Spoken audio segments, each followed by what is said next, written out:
오늘 우리는 이 말씀을 통해서 우리가 하나님의 기적을 경험하기 위해서 어떻게 살아야 하는가, 또 하나님의 기적을 경험하는 믿음은 과연 어떤 믿음인가, 그리고 하나님의 기적이 일어날 때 우리는 어떻게 거기에 합당하게 반응해야 할 것인가, 이 문제에 대해서 살펴보기를 원합니다. 여러분, 초대교회 성도들이 어떻게 살았을 때 그들의 삶 속에 하나님의 기적이 일어났을까요? 오늘 우리는 우리 일상의 삶 속에서 하나님의 기적을 경험하기 위해서 어떻게 살아야 하겠습니까? 첫째로, 성령 충만을 받은 성도들은 하나님의 말씀을 배우고 정기적으로 기도 생활을 할 때 하나님의 기적을 경험할 수 있습니다. 여러분, 우리 초대 교회 성도들뿐만 아니라 많은 사람들이, 하나님의 은혜를 받은 사람들은 하나님의 말씀을 사모했고, 그리고 기도 생활을 할 때 하나님의 역사하심을 경험할 수 있었던 거예요. 지난주 말씀처럼 오순절 다락방에 성령이 강림했습니다. 성령의 충만함을 받았습니다. 그들은 방언으로 전도하기 시작했습니다. 그래서 베드로가 한번 전도했는데 남자들만 3,000명이라는 사람들, 수많은 사람들이 예수 믿고 세례받고 교회 안으로 들어왔습니다. 그들이 와서 처음부터 한 게 무엇이죠? 사도들의 가르침을 받아 하나님의 말씀을 배웠습니다. 말씀을 배우는 일이 먼저 일어났습니다. 그러니까 은혜 받고 나면 먼저 말씀을 배웁니다. 그리고 난 다음에 두 번째, 그들의 일어난 삶의 현상이 뭐냐면 어떻게 경건 생활을 했나? 그것은 기도 생활이었습니다. 그들이 기도 생활하는데 충실했습니다. 성령 받은 사람들은 말씀을 배우고 기도 생활하는데 굉장히 헌신했다라는 거죠. 사도행전 3장 1절 말씀을 보겠습니다.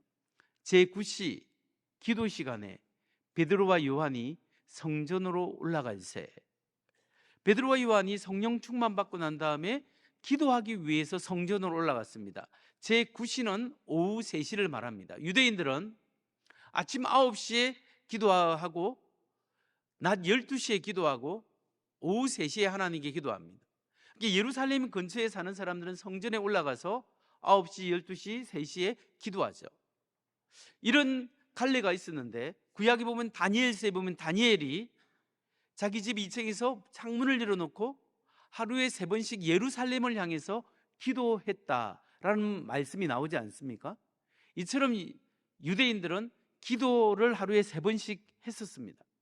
마찬가지로 예수 믿고 난 다음에 이 제자들도 3번씩 기도했는지 모르지만 정기적으로 시간을 정해서 성전에 가서 기도하고, 돌아와서 가정교회에서 기도하고, 함께 말씀을 배우고 기도하고, 그런 일들을 정기적으로 했다는 사실입니다. 여러분, 여기서 우리가 알 수 있는 것은 성령 충만받고 하나님의 은혜를 사모하고 은혜 받은 사람은 기도 생활을 정기적으로 한다는 겁니다. 여러분, 중요한 것은 예수님께서도 기도하셨습니다. 예수님이 하나님의 아들이시고 하나님이시지만 인간의 몸으로 오셔서 어떻게 신적 권능을 사용하지 않고 어떻게 인간으로서 십자가의 길, 하나님의 뜻을 이루는가를 보여줄 때 예수님은 저녁에 늦게까지 기도했습니다. 어떤 때는 철야하며 기도했습니다. 어떤 때는 새벽 미명에 일찍 일어나서 예수님이 한적한 곳에 가서 조용히 기도하기도 했습니다. 예수님이 이렇게 기도했고 성령 받은 제자들도 기도했다라는 거죠. 여러분, 기도는 기적을 준비시킵니다. 그리고 기도하는 것은 기적을 잉태하게 만듭니다. 그리고 하나님의 때 기도는 그게 쌓이면 하나님께서 하나님의 때 기적을 출산하게 합니다. 기적을 만들어냅니다. 여러분, 우리가 기적 자체를 바라고 기도하면 기적이 일어나지 않지만 우리가 예수 그리스도 주님을 믿는 믿음으로 항상 기도할 때 하나님의 초자연적인 역사도 우리의 삶 속에 일어날 수 있다는 것을 믿으십시오. 기도할 때 하나님이 준비하시고, 기도할 때 하나님이 움직이시고, 기도할 때 우리의 기도를 받으시고 하나님이 응답하신다는 겁니다. 기도할 때 하나님의 기적을 경험할 수 있습니다. 다음으로 살펴볼 것은 우리가 어떤 믿음의 자세를 가질 때 하나님의 기적을 경험할 수 있겠는가? 과연 우리가 어떤 믿음의 자세를 가질 때 하나님이 우리의 믿음을 통하여 하나님의 기적의 역사를 일으키겠습니까?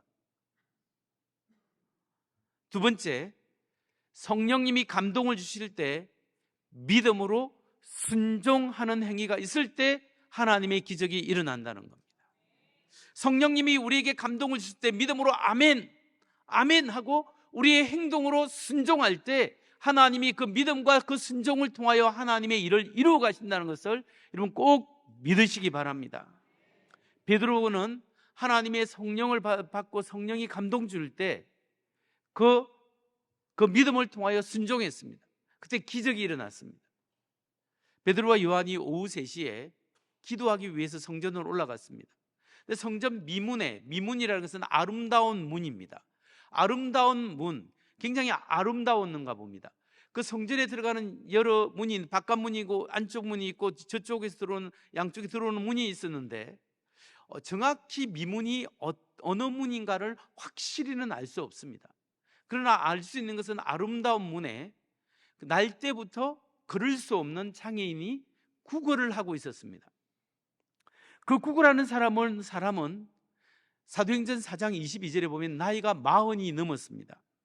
40이 넘었기 때문에 아마 10대 때부터 구걸을 했다면 한 30년 이상을 구걸을 했을 수도 있습니다. 그러면 불과 한 2, 3개월 전에 예수님이 예루살렘에 와서 가르칠 때 예수님도 예루살렘에 3번이나 올라가고 성전에서 일주일 동안 그렇게 있었거든요. 그럴 때 예수님을 그 구걸하는 사람이 예수님을 만났겠습니까? 안 만났겠습니까? 만날 확률이 훨씬 더 많죠. 그때 왜 예수님은 그 거린에게 그 질병을 고쳐주지 않았을까요? 그 사람이 예수님께 고쳐달라고 애원할 수도 있고 예수님이 불쌍히 고쳐줄 수도 있었는데 예수님께서 고쳐주지 않았습니다. 왜 그런지 우리는 이유는 알 수 없습니다. 그런데 베드로가 성령 받고 부활하신 예수님 만나고 성령 받고 가슴에 불이 있어서 복음을 증거하고 기도하기 위해서 예루살렘을 가는데 하필 그날에 다른 날도 만났을 텐데 그날에 그 구걸하는 사람이 눈에 들어왔습니다. 그리고 하나님의 말씀으로 명령하고 하나님께서 고쳐줄 수 있도록 사인을 주신 거죠. 베드로의 마음속에 성령께서 감동을 주셨습니다. 사도행전 3장 3절에서 6절을 봅니다. 그가 베드로와 요한이 성전에 들어가려고 함을 보고 구걸하거늘 베드로가 요한과 더불어 주목하여 이르되 우리를 보라 하니 그가 그들에게 무엇을 얻을까 하여 바라보거늘 베드로가 이르되 은과 금은 내게 없거니와 내게 있는 이것을 내게 주노니 나사렛 예수 그리스도의 이름으로 일어나 걸으라 하고 베드로와 요한이 거린에게 주목하여 우리를 보라라고 이야기했습니다. 보통 어디 누가 구걸하면 죽기 싫어서 눈을 피하고 이렇게 걸어가는데 베드로와 요한은 도리어 그 사람을 쳐다보면서 우리를 보라고 이야기합니다. 그리고 은과 금은 내게 없지만 내게 있는 것으로 내게 주노니 곧 나사렛 예수 그리스도 이름으로 일어나 걸으라고 명령했습니다. 여러분 베드로가 왜 그 사람한테 지나가다가 하필 그때 일어나 걸으라 라고 이야기했을까요? 다른 답은 없습니다. 성령님이 베드로의 마음속에 감동을 준 거예요. 내적인 확신을 주었어요. 그래서 베드로 예수님의 때에 하나님의 때에 베드로를 통하여 고치게 되신 거죠. 예수님께서 고쳐주지 않은 이유가 무엇이겠습니까? 아마도 베드로에게 감동 주어서 치료해서 하나님의 복음이 확산하는데 하나님의 때에 사용될 수 있도록 하나님께서 베드로를 통하여 역사해 주셨다라는 거죠. 이것을 통해서 우리가 생각해 볼 것은 하나님의 기적에는 하나님의 때가 있다라는 겁니다. 성령 하나님께서 강하게 역사하시고 감동시킬 때가 있는 거예요. 평소에는 아무렇지 않다가 어느 날 갑자기 내 눈에 들어오고 내 마음에 하나님의 은혜가 있고 그 사람 그것이 문제가 보일 때가 있어요. 하나님이 감동을 주시고 은혜를 주실 때 그 말씀에 순종하는 것이 굉장히 중요합니다. 우리는 하나님이 언제 우리에게 지시하고 언제 말씀할지 그때를 알지 못합니다. 그때가 언제든지 간에 하나님께서 내 마음속에 감동을 주시고 내 생각 속에 하나님의 생각을 부어주실 때 그 말씀에 순종하는 것이 중요합니다. 여러분 하나님께서 우리에게 감동을 주시고 은혜를 주실 때 그게 즉시 즉각적으로 순종하는 것이 너무나 중요해요. 그때 하나님의 기적이 일어납니다. 여러분, 우리가 하나님이 감동 주실 때 즉각적으로 순종할 때 기적이 일어나는데, 또 다른 하나의 기적을 경험할 수 있는 중요한 요소가 있습니다. 즉각적인 순종뿐만 아니라 또 다른 것은 적극적인 순종이에요. 적극적으로 순종할 때 하나님의 기적의 역사가 일어나는 거예요. 사도행전 3장 7절 8절을 봅니다. 오른손을 잡아 일으키니 발과 발목이 곧 힘을 얻고 뛰어서서 걸으며 그들과 함께 성전으로 들어가면서 걷기도 하고 뛰기도 하며 하나님을 찬송하니 아멘. 이 말씀에 보면 베드로가 일어나 걸으라 명령만 한 게 아니에요. 성령이 감동 줄 때 어떻게 했습니까? 오른손을 잡아 일으키니, 손을 잡아 당기고 일으켰다라는 거예요. 여러분, 명령한 후에 손을 내밀어 그 사람을 일으켰습니다. 그때 그 사람에게 기적이 일어난 거예요. 여러분, 그 구걸하는 사람의 입장에서 생각해 보세요. 아니, 나를 보라 해서 봤는데 하는 말이 은과 금은 내게 없지만 돈이 없다는 거예요. 그럼 뭐 줄 건데? 내게 있는 것을 내게 주노니 나사렛 예수 그리스도의 이름으로 일어나 그러라. 나사렛이라는 것은 나사렛에서 무슨 선한 것이 나겠느냐? 사실은 모욕받고 멸시받는 이름이거든요. 그런데 나사렛 예수 그리스도의 이름으로 내게 명하노니 일어나 걸으라 했어요. 그러니까 그 거린 입장에서는 아니, 이 사람이 무슨 소리 하냐? 내가 날 때부터 못 걷는 사람인지 모르냐? 누구를 놀려먹냐? 이런 생각이 들지 않겠어요? 그런데 그 사람의 믿음이 아니라 베드로가 성령의 감동에서 그리고 난 다음에 손을 잡아서 일으켜버리는 거예요. 근데 일으키는데 여러분, 원래 태어나서 한 번도 걸어본 사람은 없는 사람은 뭐가 문제예요? 뼈가 굳어 있는 거예요. 뼈가 굳어 있어 뼈가 풀려야 될 거 아니에요. 그리고 인대가 튼튼해지고 힘줄이 생겨야 되잖아요.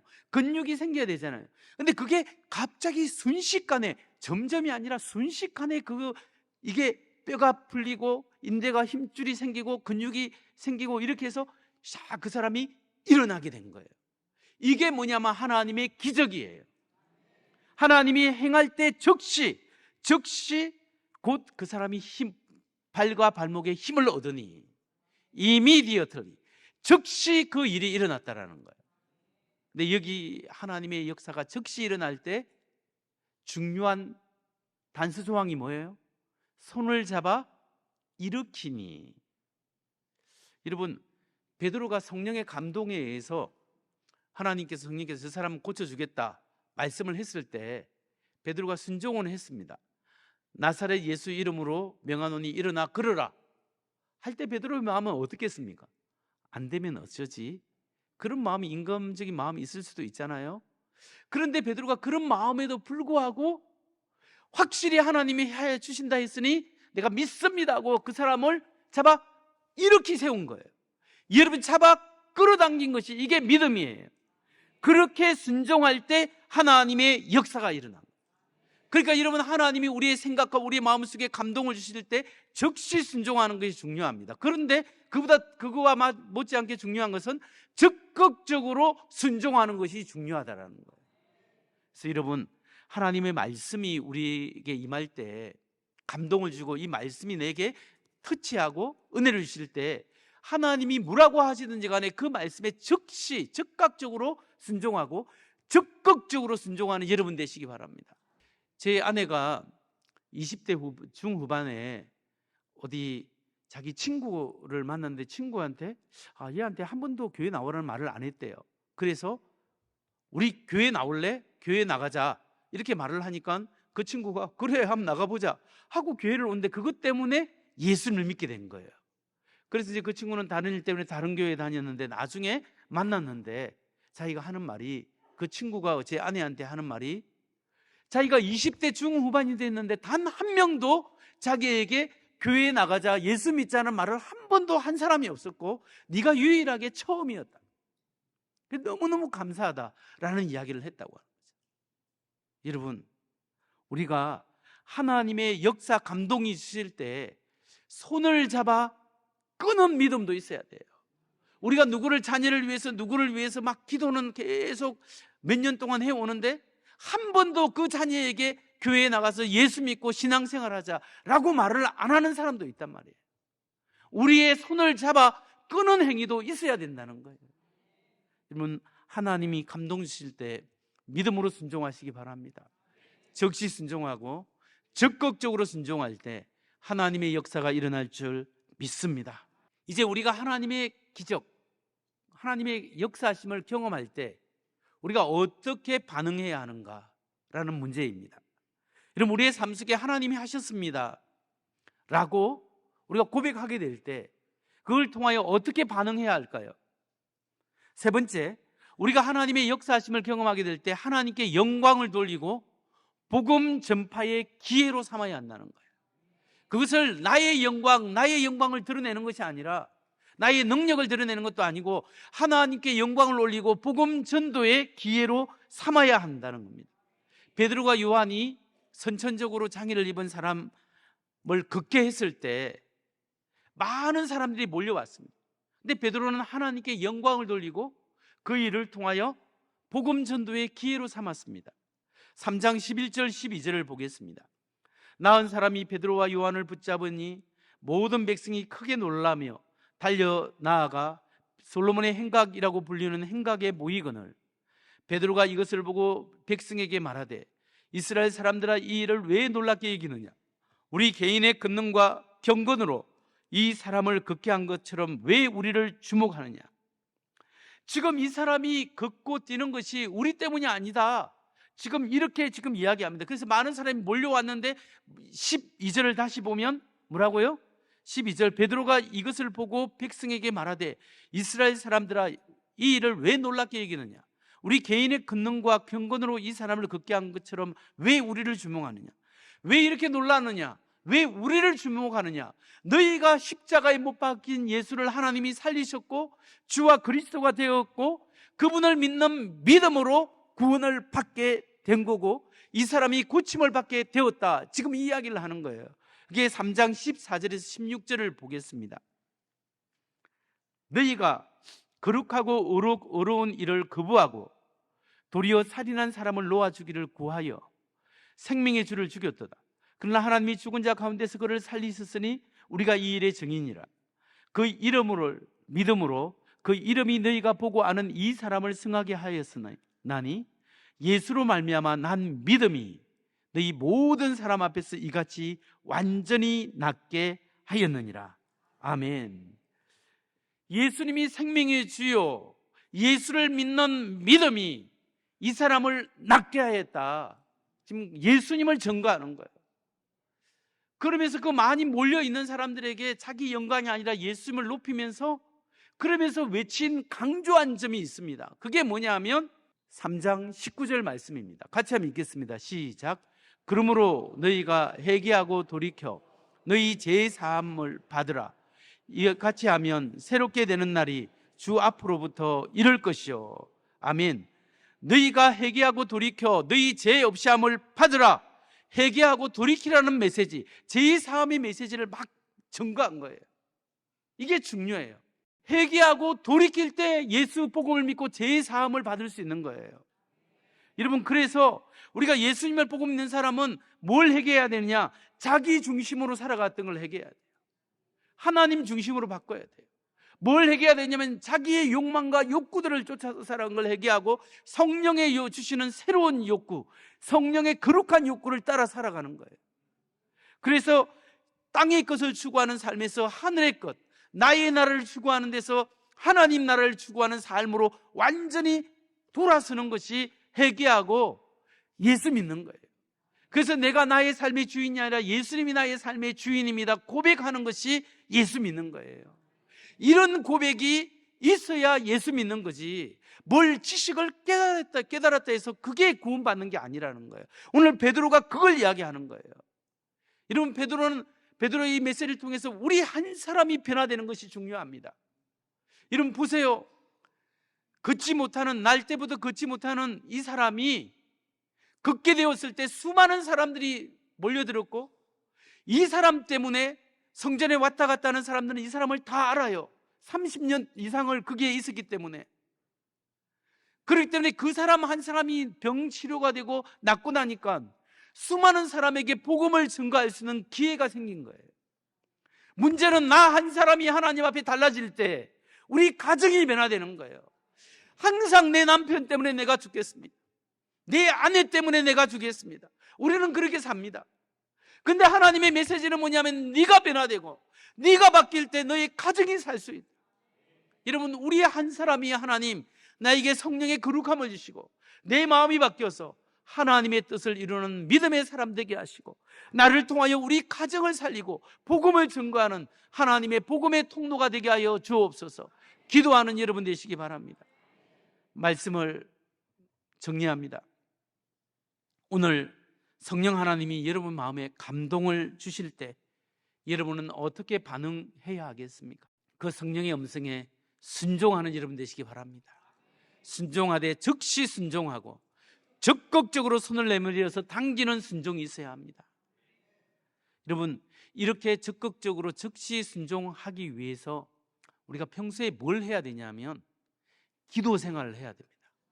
기도 생활이 중요한 것은 하나님의 감동이, 하나님의 음성이, 하나님의 말씀과 우리 기도 생활을 통해서 영적 센스가 확산되어질 때, 성장해 나갈 때, 영적 안테나가 서 있을 때 하나님의 음성이 들리기 시작합니다. 지금도 수많은 전파가 돌아다니지만 우리는 알 수 없습니다. 수신기가 없기 때문에. 영적 안테나는 기도 생활이에요. 기도 생활을 통해서 하나님 앞에 하나님의 음성을 듣고, 때로는 그래서 부르짖는 기도를 해야 합니다. 하나님 앞에 부르짖고, 때로는 하나님 앞에 조용히 말씀을 묵상하고 음성을 듣는 시간이 필요한 거예요. 여러분, 마지막으로 하나님 우리에게 감동을 주실 때 어떻게 해야 된다고요? 그걸 하나님께서 기적을 보여주실 때 그걸 통해서 하나님께 영광을 돌리고 복음을 전하는 계기로 삼으십시오. 그래서 우리 교회에 간증이 많이 일어나기를 원합니다. 여러분, 간증자가 일어났으면 신청하시기 바랍니다. 오후에 간증 좀 하겠습니다. 여러분, 그 간증은 내가 이런 사람이다 이걸 드러내는 것이 아니라 이렇게 부족한 사람이지만 하나님이 이렇게 하셨습니다. 하나님이 이렇게 인도하셨습니다. 하나님께 영광을 돌려 하나님께서 이 부족한 사람을 이렇게 사용하셨습니다. 이게 간증이고 이게 복음 증거의 방법이에요. 그런 사람이 많아져야 됩니다. 여러분, 사도행전 시대로부터 지금까지 약 2000년이 흘렀습니다. 많은 것이 바뀌고 많은 교회 제도도 바뀌고 많은 것들이 바뀌었습니다. 그러나 변치 말아야 되고 변치 않는 것이 있습니다. 그게 뭐겠습니까? 성령의 역사, 복음의 능력입니다. 복음의 능력, 성령의 역사는 잃지 말아야 하는 거예요. 13세기 중엽에 중세에 살았던 기독교 철학자가 있습니다. 그 신학자가 있는데 그 사람은 토마스 아퀴나스입니다.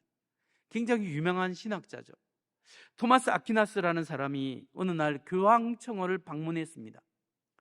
교황이 사는 곳에 방문했는데 그때 교황이 이노센트 2세 교황이었습니다. 그 교황실에 들어가니까 이노센트 2세 교황이 뭐 하고 있었냐면 돈을 세고 있었습니다. 그때 토마스 아퀴나스를 본 교황이 하는 말이, 여보게 토마스 아퀴나스, 이제 교회는 더 이상 내게 은과 금이 없다고 말할 수 없게 되었다네. 중세 교회가 부유해졌다는 거예요. 그러니까 이 아퀴나스가 교황에게 하는 유명한 말이 있습니다. 그 말이 뭐냐 하면, 옳습니다 교황님, 하지만 이제 일어나서 걸어라 이 말도 더 이상 할 수 없게 되었습니다. 복음의 능력을 상실했다는 이야기를 하고 있습니다. 여러분, 오늘날 우리가 옛날보다 풍요로운 시대에 살아가고 있습니다. 옛날에 고려시대, 조선시대보다 훨씬 더 풍요로운 이 물질 문명 속에 살아가면서 어쩌면 오늘 살아가는 우리의 신앙에 잊지 말아야 될 복음의 능력, 하나님의 성령의 역사, 성령 하나님이 우리의 삶 속에 계속적으로 역사하는데 그것이 나타나지 않는다면 우리는 죽은 생명입니다. 하나님 앞에 사모해야 합니다.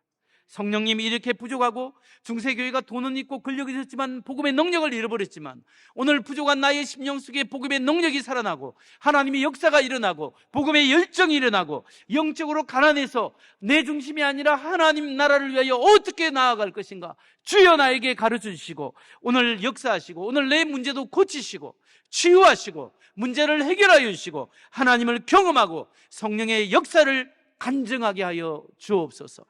기도할 때 하나님이 여러분을 고치시고 치유하시고 해결하는 놀라운 은혜가 있기를 주의 이름으로 축원합니다.